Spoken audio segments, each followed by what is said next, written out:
यहाँ एक जंगल था जिसमें एक लकड़हारा रहता था जिसका नाम इलियास था। वो एक सादा आदमी था जो अपनी रोजी रोटी के लिए लकड़ी काटकर करीबी गांव में बेचता था। एक दिन जब वो जंगल में मामूल से ज्यादा गहराई में गया तो इलियास को एक छिपी हुई जगह मिली।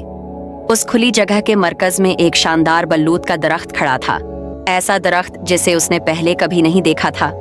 जैसे ही वो करीब पहुंचा, एक आवाज कदीम और दानिशमंदाना दरख्तों के जरिए गूंज उठी।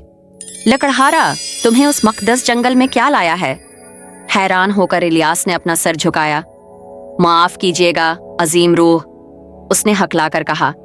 मेरा कोई गुस्ताखी का इरादा नहीं था, मैं सिर्फ अपने खानदान ही के लिए कुछ कहना चाहता था। के लिए लकड़ी तलाश कर रहा हूँ। आवाज हंसी, एक ऐसी आवाज जैसे पते सरसते हूँ। जो चाहिए ले लो लकड़हारा, लेकिन मेरी बात सुन लो, ये जंगल जादुई है, उसमें हर दरख्त की रूह है। अगर तुम किसी दरख्त को इसकी इजाजत के बगैर काटते हो तो तुम पर एक खौफनाक लानत आएगी। इलियास, जो ईमानदार इंसान था, ने जंगल की रूहों का एहतराम करने का वादा किया। उसने दिन भर एहतियात से उन दरख्तों का इंतखाब किया जिन्हें वो काटेगा। हर एक से उसकी इजाजत मांगी उससे पहले कि उसका कल्हाड़ा उसकी छाल को छुए। जैसे ही सूरज गुरूब होने लगा, इलियास लकड़ी से लदे हुए रवाना होने की तैयारी करने लगा।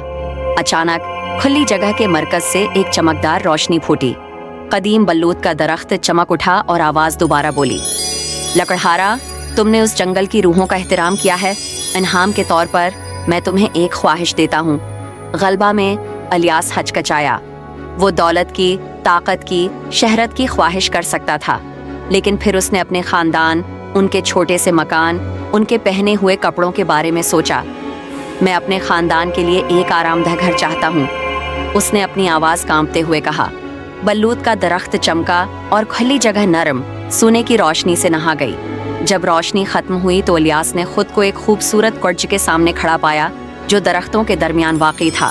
ये देखने में बहुत खूबसूरत था, मजबूत, गर्म और ताज़ा पकी हुई रोटी की खुशबू से भरा हुआ। बहुत खुशी से इलियास अपने खानदान के पास लौट आया और जादुई जंगल के साथ अपने सामने आने वाली कहानी का इश्तिराक किया। उसने जंगल की रूहों की हिकमत को कभी नहीं भूला और हमेशा फितरत के साथ एहतराम से पेश आया।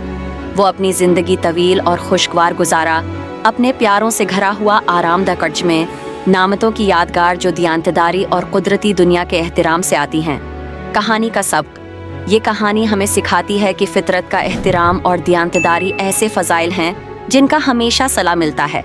जब हम अपने अर्द गर्द की दुनिया के साथ मोहब्बत और गौर व फिक्र के साथ पेश आते हैं तो हम अपने आप को गैर मुतवक्का नामतों और खुशी हैं और इत्मीनान से भरपूर जिंदगी के लिए खोल देते हैं।